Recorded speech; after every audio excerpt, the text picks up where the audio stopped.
அனைவருக்கும் வணக்கம். நம்ம சேனல் இன்றைக்கி டிசம்பர் 14ஆம் தேதிக்கான நடப்பு நிகழ்வு தான் பார்க்க போகிறோம். வாங்க பார்க்கலாம். முதல் செய்தியாக பொருளாதார வளர்ச்சியில் தமிழ்நாடு முதலிடம். மத்திய அரசின் ஆதரவு பெருமளவில் இல்லாத போதிலும் தமிழ்நாடு நாட்டிலேயே பொருளாதார வளர்ச்சியில் முதலிடத்தை எட்டி சாதனை பிடிச்சிருக்குதா முதல்வர் தெரிவிச்சிருக்காரு. ரிசர்வ் வங்கி உள்ளிட்ட மாநிலங்களின் பொருளாதார வளர்ச்சி புள்ளி விவரங்கள் தமிழ்நாட்டினுடைய மொத்த உள்நாட்டு உற்பத்தி 2024-25ஆம் ஆண்டு 31,18 கோடியாக உயர்ந்து 16% வளர்ச்சி அடைந்திருக்கு. ஸோ அப்போ மொத்த உள்நாட்டு உற்பத்தியுடைய அமௌண்ட் எவ்வளோன்னு பார்த்தீங்கன்னா 31.18 லட்சம். இதனுடைய சதவீதம் 16%. இதன் மூலம் தொடர்ச்சியாக 3 ஆண்டுகளாக குஜராத், கர்நாடகம், மகாராஷ்டிரம் போன்ற தொழில்மயமான மாநிலங்களை பின்னுக்கு தள்ளி முதலிடத்தை தமிழகம் தக்க வைத்துக் கொள்வது குறிப்பிடத்தக்கது. அதே போல் 2021-25 வரையிலான நிதியாண்டுகளில் மட்டுமே தமிழ்நாடு 10.5 லட்சம் கோடியாக இருந்தது. தற்பொழுது அதனுடைய மதிப்பு 31.19 லட்சம் உயர்ந்திருக்கு. தனிநபர் வருமானம் உயர்விலும் தமிழ்நாடு முதன்மை மாநிலமாக தொடர்கிறது அப்படின்னு குறிப்பிடத்தக்கதாக சொல்லியிருக்காங்க. ஸோ தமிழ்நாட்டினுடைய பொருளாதார வளர்ச்சி 16%. அதனுடைய அமௌண்ட்டு பார்த்திங்கன்னா 31.18 லட்சம். தொடர்ந்து 3வது ஆண்டாக முதலெடுத்திருக்காங்க. அடுத்தா உச்சநீதிமன்ற முன்னாள் நீதிபதி சிவராஜ் வி பாட்டீலின் சுயசரிதை நூலினுடைய தமிழ் பதிப்பான கடந்த நேரமும் நடந்த தூரமும் அப்படின்ற நூலை வெளியிட்டிருக்காங்க. ஸோ கடந்த நேரமும் நடந்த தூரமும் அப்படின்ற நூல் யாருடைய சுயசரிதைன்னு பார்த்தீங்கன்னா சிவராஜ் பாட்டீல், உச்சநீதிமன்றத்திலே முன்னாள் நீதிபதி. அடுத்த தேசிய லோக் அதாலத் தமிழகத்தில் 1.03 லட்சம் வழக்குகள் தீர்வு. தமிழகத்தில் சனிக்கிழமை நடைபெற்ற தேசிய லோக் அதாலத்தில் 1,03,884 வழக்குகள் தீர்வு காணப்பட்டு பாதிக்கப்பட்டவர்களுக்கு 857,77 லட்சம் இழப்பீடு கிடைத்தது. உயர்நீதிமன்ற தலைமை நீதிபதி எம் ஸ்ரீவஸ்தவா வழிகாட்டுதலுடைய பேரில் தமிழ்நாடு சட்டப்பணி ஆணைக்குழுவின் தலைவரும் உயர்நீதிமன்ற மூத்த நீதிபதியான ஆர் சுரேஷ்குமார் மேற்பார்வையில் தமிழ்நாட்டில் தேசிய லோக் அதாலத் நடைபெற்றது. ஸோ இதில் தான் 1,03,884 வழக்கு தீர்த்திருக்காங்க. இதில் பாதிக்கப்பட்டவர்களுக்காக 857,67,65,260 கிடைக்க செஞ்சு அவங்களுடைய வாழ்வுக்கு துணை புரிஞ்சிருக்காங்க. தமிழ்நாட்டில் தேசிய லோக் அதாலத் எப்போ கொண்டு வரப்பட்டதுன்னா 1987. அதே போல் இந்தியாவிலேயே முதல் லோக் அதாலத் எங்கே நடைபெற்றுனா குஜராத், ஜூனாகத் 1982. அடுத்தா இன்று புதிய பாரத எழுத்தறிவு திட்ட தேர்வு 9.63 லட்சம் பேர் எழுதுகின்றனர். நாடு முழுவதும் கல்வி கற்காத 15 வயதுக்கு மேற்பட்டவர்களுக்கு தன்னார்வலர்களை கொண்டு அடிப்படையில் எழுத்தறிவு பயிற்றுவிப்பதற்காக மத்திய அரசால் புதிய பாரத எழுத்தறிவு திட்டம் 2022ஆம் ஆண்டு அறிமுகம் செய்யப்பட்டது. 2027ஆம் ஆண்டுக்குள் 5 கோடி பேருக்கு கல்வி கற்பிக்க இலக்கு நிர்ணயிக்கப்பட்டுள்ளது. தமிழகத்தில் பள்ளிக்கல்வித்துறை சார்பின் மூலம் பள்ளிசாரா மற்றும் வயது வந்தோர் கல்வி இயக்குநரகத்தின் மூலம் இத்தேர்வு நடத்தப்பட்டு வருகிறது. ஸோ புதிய பாரத எழுத்தறிவு திட்டம் எப்போ தொடங்கப்பட்டால் 2022, டார்கெட் 2027. கிட்டத்தட்ட 5 கோடி பேருக்கு கல்வி கற்பதற்கு இலக்கு நிர்ணயிக்கப்பட்டது தான் என்னுடைய குறிக்கோள். கல்வி கற்காத 15 வயதுக்கு மேற்பட்டவர்களை தன்னார்வல் கொண்டு கல்வி கற்கிறது தான் என்னுடைய முக்கியமான நோக்கம். அடுத்தா தெற்கு ரயில்வேயில் 2030க்குள் முழுமையான மின்மயமாக்கல் அறிமுகப்படுத்தப்படும் அப்படின்னு தெற்கு ரயில்வே மண்டல சார்பில் தெரிவிச்சிருக்காங்க. ஸோ 2026 மார்ச் 31ஆம் தேதிக்குள் நாட்டிலிருந்து நக்சல் தீவிரவாதத்தை துடைத்தெறியும் மத்திய அரசினுடைய இலக்கு எட்டக்கூடிய தொலைவில் தான் உள்ளது அப்படின்னு மத்திய அமைச்சர் அமித்ஷா சொல்லியிருக்காரு. ஸோ நக்சல் இல்லாத இந்தியா எந்த ஆண்டு டார்கெட் வச்சுருக்காங்கன்னா 2026 மார்ச் 31 வரைக்கும் டார்கெட் வச்சுருக்காங்க. இந்தியா மீதான 50% வரியை ரத்து செய்ய வேண்டும் அப்படின்னு அமெரிக்க நாடாளுமன்றத்தில் செல்வாக்கு மிக்க 3 எம்பிகள் தீர்மானம் நிறைவேற்றிருக்காங்க. பரஸ்பர வரி விதிப்பு நடவடிக்கை என்ற பெயரில் இந்தியா மீது முதலில் 25% வரியை வைத்த ட்ரம்ப் பின்னர் உக்ரைன் மீது போர் நடத்தி வரும் ரஷ்யாவிடமிருந்து அதிக அளவில் கச்சா எண்ணெய் கொள்முதல் செய்ததாக குற்றச்சாட்டி ஆகஸ்ட் 27ஆம் தேதி முதல் 25% வரியை விதித்தார். இது கிட்டத்தட்ட 50% உயர்ந்திருக்கு. ஸோ அதுக்காக அமெரிக்க நாடாளுமன்றத்தில் 3 எம்பிக்கள் தீர்மானம் நிறைவேற்றிருக்காங்க. அந்த 3 எம்பி பேர் பார்த்திங்கன்னா வடக்கு கரோலினா மாகாண எம்பி டெபோரா ரோஸ், அடுத்த டெக்சாஸ் மாகாண எம்பி மார்க் வேசே, இல்லினாய்ஸ் மாகாண எம்பி ராஜா கிருஷ்ணமூர்த்தி. இந்த 3 பேர் தான் அமெரிக்க நாடாளுமன்றத்தில் இந்தியாவுக்கு விதிக்கப்பட்ட வரியை குறைங்க அப்படின்னு சொல்லி தீர்மானம் நிறைவேற்றிருக்காங்க.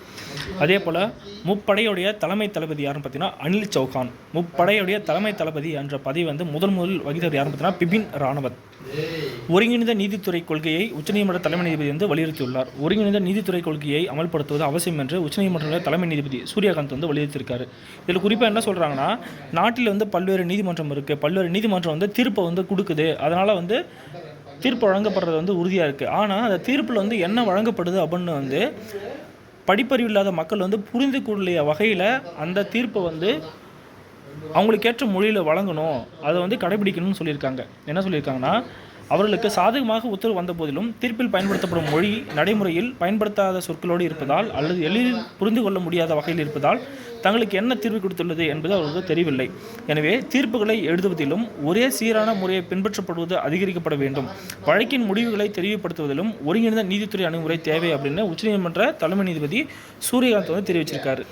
அடுத்த நாடாளுமன்ற தாக்குதல் நினைவு தினம் குடியரசுத் தலைவர் பிரதமர் அவர்கள் வந்து அஞ்சலி செலுத்தியிருக்காங்க. என்னன்னா, நாடாளுமன்றத்தில் மீது கடந்த 2001ஆம் ஆண்டு பயங்கரவாதிகள் நடத்திய தாக்குதலில் உயிரிழந்த பாதுகாப்பு படையினருக்கு நாடாளுமன்ற வளாகத்தில் வந்து அஞ்சலி செலுத்தப்பட்டது. இந்த நாடாளுமன்ற தாக்குதல் தினம் வந்து எப்போ நடைபெற்றுச்சுன்னா 2001 டிசம்பர் 13ஆம் தேதி தான் வந்து நடந்துச்சு. அதனுடைய 24வது ஆண்டு நினைவொட்டி தான் நாடாளுமன்ற வளாகத்துக்கு வந்து அவங்களுக்கு நினைவஞ்சலி செலுத்துகிறாங்க.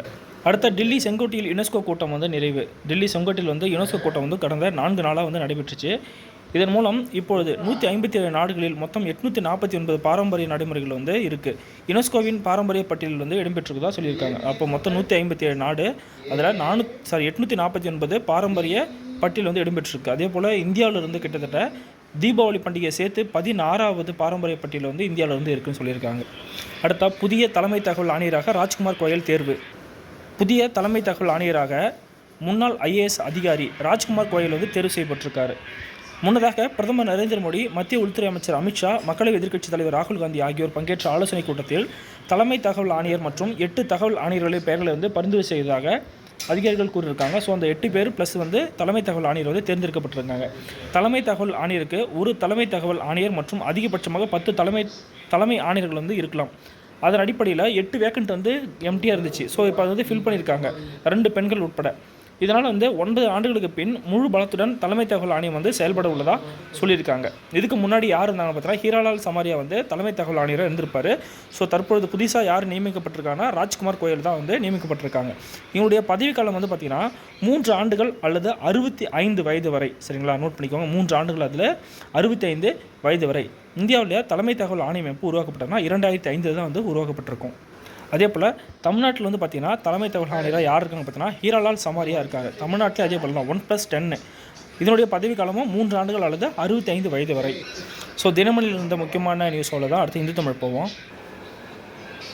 அதே போல் இந்த வாக்காளர் பட்டியல் சிறப்பு தீவிரத்திட்ட பணியுடைய படிவத்தை வந்து சமர்ப்பிக்கிறதுக்கு டிசம்பர் 14ஆம் தேதி தான் இறுதியான நாள். ஸோ இன்னையோட முடியுது. சரிங்களா. அதே போல் டிசம்பர் 16 வந்து வரைய வாக்காளர் பட்டியலும் பிப்ரவரி 14 வந்து இறுதி வாக்காளர் பட்டியல் வந்து வெளியாகும் அப்படின்னு தமிழ்நாடு தலைமை தேர்தல் ஆணையத்தின் சார்பில் வந்து தெரிவிச்சிருக்காங்க. உலக அதிசயங்களில் ஒன்றான சீன பெருஞ்சுவர் 1987 வந்து யுனெஸ்கோவால் உலக பாரம்பரிய தலமாக அறிவிக்கப்பட்டது. படையெடுப்புகளில் இருந்து பண்டைய சீன பேரரசை பாதுகாக்க கட்டப்பட்ட இந்த சுவர் 13,000 மைல்களுக்கு மேல் நீண்டுள்ளது. அப்போது யுனெஸ்கோவில் வந்து உலக அதிசயங்களில் ஒன்றான சீன பெருஞ்சுவர் வந்து 1987 வந்து நிறுவியிருப்பாங்க. அதே போல் தான் வந்து தஞ்சை பெரிய கோயிலும் 1987 தான் வந்து நிறுவியிருப்பாங்க யுனெஸ்கோ பாரம்பரிய தலமாக. AI ஒத்துழைப்பை அதிகரிக்க அமெரிக்கா தலைமையில் 8 நாடுகள் அடங்கிய புதிய பாக்ஸ் சிலிக்கா கூட்டமைப்பு. நம்பகமான நட்பு நாடுகளுடன் AI துறையில் ஆழமான ஒத்துழைப்பை அதிகரிக்க 8 நாடுகள் அடங்கிய பாக்ஸ் சிலிக்கா கூட்டமைப்பு அமெரிக்கா உருவாக்கியுள்ளது. இதில் இந்தியாவுக்கு வந்து இடமில்லை. பாக்ஸ் சிலிக்கா என்பது புதிய வகையான சர்வதேச கூட்டமைப்பு. புதிய செயற்கை நுண்ணறிவு யுகத்தின் பொருளாதார ஆற்றலை வெளிக்கொணர உலகின் மிகவும் மேம்பட்ட தொழில்நுட்ப நிறுவனங்களை கொண்டுள்ள 8 நாடுகள் அமெரிக்கா தலைமையிலான இந்த கூட்டமைப்பு வந்து இணைந்திருக்கு. அப்போது உலகின் மிகவும் மேம்பட்ட தொழில்நுட்பத்தை கொண்ட 8 நாடுகள் தான் வந்து கூட்டமைப்பில் வந்து இணைஞ்சிருக்காங்க. இது குறித்து அமெரிக்க வெளியுறவுத்துறை கூறியதாவது என்ன சொல்லியிருக்காங்கன்னா, நம்பகமான நட்பு நாடுகளுடன் ஆழமான ஒத்துழைப்பை அடிப்படையாக கொண்டு அமெரிக்கா தலைமையில் இந்த கூட்டமைப்பு உருவாக்கப்பட்டுள்ளது. இதில் ஜப்பான், தென்கொரியா, சிங்கப்பூர், நெதர்லாந்து, இங்கிலாந்து, இஸ்ரேல், ஐக்கிய அரபு அமீரகம் மற்றும் ஆஸ்திரேலியா ஆகிய 8 நாடுகள் வந்து இடம்பெற்றிருக்கு. சிலிக்கான் நகரத்துக்கு தேவையான தடையில்லாத விநியோக சங்கிலியை உறுதி செய்வதை இலக்காக கொண்டு இந்த கூட்டமைப்பு வந்து உருவாக்கப்பட்டுள்ளது. அதன்படி கட்டாய சார்புகளை குறைத்தல், செயற்கை நுண்ணறிவு அடிப்படையான பொருட்கள் மற்றும் திறன்களை பாதுகாப்பதில் ஆகியவற்றை இந்த கூட்டமைப்பில் உள்ள நாடுகள் வந்து தங்களுக்குள் உறுதி செய்யும். இருப்பினும் அமெரிக்கா உருவாக்கியுள்ள இந்த புதிய AI கூட்டமைப்பில் நெருங்கிய நட்பு நாடாக கருதப்படும் இந்தியாவுக்கு இடமளிக்கப்படவில்லை. ஸோ முக்கியமாக தெரிஞ்சுக்க வேண்டியது என்னன்னா, இந்த பாக்ஸ் சிலிக்கா கூட்டமைப்பில் வந்து இந்தியாவுக்கு இடமில்லை. அதில் வந்து 8 நாடுகள் இருக்காங்க. முக்கியமாக என்னென்னா AI துறையில் வந்து ஆழமான ஒத்துழைப்பு வந்து அதிகரிக்கிறதாக தான் வந்து இந்த கூட்டமைப்பு உருவாக்கியிருக்காங்க அமெரிக்கா. தமிழகத்தில் 234 தொகுதிகளில் 27வது தொகுதியாக சோழிங்கநல்லூர், சென்னை மற்றும் செங்கல்பட்டு மாவட்டங்களின் பகுதிகளை உள்ளடக்கிய இந்த தொகுதி தமிழகத்திலேயே அதிக வாக்காளர்களை கொண்டதாகும். 2011 தொகுதி மறுசீரமைப்பில் இந்த தொகுதி உருவானது. இப்போ அதிகமான வாக்காளர் கொண்ட தொகுதின்னு பார்த்தீங்கன்னா சோழிங்கநல்லூர் தொகுதி. அதே போல் குறைந்த வாக்காளர் கொண்ட தொகுதின்னு பார்த்தீங்கன்னா நாகப்பட்டினத்தில் கீழ்வேலூர் அப்படின்ற தொகுதி தான் வந்து குறைந்த வாக்காளர்களை கொண்ட தொகுதி. ஸோ தமிழ்நாட்டில் வந்து எந்த காலகட்டத்திலிருந்து 234 சட்டமன்ற தொகுதிகள் உருவானது அப்படின்னு தெரியணும்னா, மொத்தம் 1956 மாநில மறுசீரமைப்பு சட்டத்தின்படி 206 சட்டமன்ற தொகுதிகள் இருந்துச்சு. அதுக்கப்புறம் 1965ஆம் ஆண்டிலிருந்து தான் 234 சட்டமன்ற தொகுதி உருவானது. தெரிஞ்சு வச்சுக்கோங்க. 1956 206 தொகுதி இருந்திருக்கும். அதுக்கப்புறம் 1965 தான் வந்து பார்த்திங்கன்னா 234 சட்டமன்ற தொகுதியை உருவாக்கியிருப்பாங்க. தமிழகத்தில் உள்ள 234 தொகுதிகளில் 17வது தொகுதி ராயபுரம் ஆகும். வடசென்னை மக்களவை தொகுதிக்குட்பட்ட இந்த தொகுதி 2011 வரை தமிழகத்தின் முதல் தொகுதியாக இருந்தது. துறைமுகம், ஆர்கே நகர் தொகுதிகள் இதன் எல்லையாக உள்ளது. அப்போது 2011 முதல் தமிழகத்தின் முதல் தொகுதியாக இருந்தது எதுன்னு பார்த்தீங்கன்னா ராயபுரம் தான். சென்னை கதீட்ரல் சாலையில் அமைந்துள்ள ஸ்டெல்லா மேரிஸ் மகளிர் கல்லூரி நாடு சுதந்திரம் அடைந்த நாளான 1947 ஆகஸ்ட் 15ஆம் தேதி நிறுவப்பட்டது. இந்த கல்லூரி பிரான்சிஸ்கன் மிஷனரிஸ் ஆஃப் மேரி சபையால் நடத்தப்பட்டு வருகிறது. ஸோ ஸ்டெல்லா மேரிஸ் கல்லூரி எப்போ உருவாக்கப்பட்டது? 1947 ஆகஸ்ட் 15. ஸோ நந்தம்பாக்கம் வர்த்தக மையத்தில் வந்து UF வர்த்தக உச்சி மாநாட்டை வந்து தொழில்துறை அமைச்சர் TRB ராஜா வந்து தொடங்கி வச்சிருக்காரு. 1 ட்ரில்லியன் பொருளாதாரத்தை தமிழகம் எட்டும் வகையில் தான் வந்து இந்த மாநாடு வந்து தொடங்கி இருக்கதா சொல்லியிருக்காரு. ஐக்கிய பொருளாதார மன்றத்தின் 3 நாள் வர்த்தக உச்சி மாநாடு நந்தம்பாக்கத்தில் உள்ள வர்த்தக மையத்தில் நேற்று முன்தினம் வந்து தொடங்கியது. இதில் 20க்கும் மேற்பட்ட தொழில்துறை நிறுவனங்களும் 6000 பார்வையாளர்களும் வந்து கலந்துக்கிட்டாங்க. இந்தியாவுடைய சராசரி பொருளாதார வளர்ச்சி 11%. மகாராஷ்டிரா போன்ற மாநிலங்களின் வளர்ச்சி 10லிருந்து 11% உள்ளது. அதே நேரம் தமிழகம் 16% பொருளாதார வளர்ச்சியை பதிவு செய்துள்ளது. நிர்ணயித்துள்ள $1 ட்ரில்லியன் பொருளாதார இலக்கை நோக்கி நாம் வந்து மிகவும் வேகமாக பயணித்து வருகிறோம் அப்படின்னு சொல்லியிருக்காரு. அதே போல் ஐநாவுடைய நிலையான வளர்ச்சி கவுன்சிலுடைய இந்தியாவுக்கு தலைவர் வந்து அஜ்மல் தஸ்கீரா இருக்கார். ஸோ குறிப்பாக தெரிஞ்சுக்க வேண்டியதுன்னா இந்த UF உச்சி மாநாடு வந்து தமிழ்நாட்டில் வந்து நந்தம்பாக்கத்தில் நடந்துச்சு, சென்னை நந்தம்பாக்கத்தில். இதில் வந்து தமிழ்நாட்டுடைய பொருளாதார வளர்ச்சி வந்து 16% இருக்குது அப்படின்னு பதிவு பண்ணியிருக்காங்க. ஸோ அதனால் $1 ட்ரில்லியன் வந்து தமிழ்நாடு விரைவாக இலக்கை அடைஞ்சிரும் அப்படின்னு சொல்லியிருக்காங்க. கலம்பக நூல்களில் காலத்தால் முந்தியது நந்தி கலம்பம் ஆகும். கிபி 9ஆம் நூற்றாண்டில் இயற்றப்பட்ட இச்சிற்றிலிக்க நூல் பல்லவ மன்னன் 3ஆம் நந்திவரனை பாட்டுடைய தலைவனாக கொண்டு பாடப்பட்டது. சங்க இலக்கியங்களில் கபிலர் இயற்றிய குறிஞ்சிப்பாட்டு 261 அடிகளில் ஆனது. 10 பாட்டு நூலான இதில் காந்தல், ஆம்பல், அனிச்சம், குவளை உள்ளிட்ட 99 மலர்களின் பெயர்கள் வந்து இடம்பெற்றுள்ளன. அடுத்த நெல்சன் மண்டலம் வந்து ஒரு கோட் சொல்லியிருக்காரு. ஒவ்வொருவரும் தங்கள் சூழ்நிலைகளை தாண்டி உயர்ந்து தாங்கள் செய்யும் செயல்களில் அர்ப்பணிப்புடன் ஆர்வத்துடன் இருந்தால் வெற்றியை அடைய முடியும் அப்படின்னு நெல்சன் மண்டலம் தெரிவிச்சிருக்காரு. ஸோ நம்மளும் வந்து உரிய அர்ப்பணிப்புடனும் ஆர்வத்துடனும் வந்து கண்டினியூஸாக படிச்சுட்டு இருந்தோன்னா நெக்ஸ்ட் எக்ஸாம் கண்டிப்பாக கிளியர் பண்ணி நல்ல பொசிஷனுக்கு போயிடலாம். ஸோ கண்டினியூஸாக படிங்க. ஒலிம்பிக் விளையாட்டுகள் 1896 தொடங்கப்பட்டது. முதல் 22 வெவ்வேறு நகரங்களில் 27 கோடைக்கால ஒலிம்பிக் விளையாட்டுகளும் 11 வெவ்வேறு நகரங்களில் 22 குளிர்கால ஒலிம்பிக் விளையாட்டுகளும் வந்து நடத்தப்பட்டுள்ளன. அப்போ ஒலிம்பிக் விளையாட்டு எப்போ ஸ்டார்ட் ஆனிச்சுன்னா 1896. நவீன மருத்துவம் நடைமுறையில் உள்ள இந்நாளில் உலகம் முழுவதும் தினமும் 800 பெண்கள் கர்ப்பம், பேறுகால சிக்கலில் உள்ள தடுக்க முடிகிற காரணிகளால் இறக்கின்றனர் என்கிறது ஐநா. ஸோ நவீன மருத்துவ நடைமுறையில் இருந்தும் 800 பெண்கள் வந்து கர்ப்பம், பேறுகால சிக்கல் உள்ளிட்ட தடுக்க முடிகிற காரணிகளால் வந்து இறந்த போகிறதா ஐநா தெரிவிச்சிருக்காங்க. அடுத்ததாக தேசிய குடும்ப நல கணக்கெடுப்பு 5 படி இந்தியாவில் 15லிருந்து 49 வயதுக்குட்பட்ட பெண்களில் 57% பேர் இரத்த சோகையால் பாதிக்கப்பட்டுள்ளனர். அப்போது தேசிய கணக்கெடுப்பு குடும்ப நல கணக்கெடுப்பு 5 படி 15லிருந்து 49 வயசு வரைக்கும் உள்ள பெண்கள் வந்து 57% பேர் வந்து இரத்த சோகையால் பாதிக்கப்பட்டிருக்காங்க. இதுக்காக நேற்று வந்து நம்ம வந்து இரட்டை செறிவூட்டப்பட்ட உப்பு வந்து தமிழ்நாடு அரசு வந்து அறிமுகப்படுத்த போகுது ரேஷன் கடையில் அப்படின்னு சொல்லி பார்த்தோம்.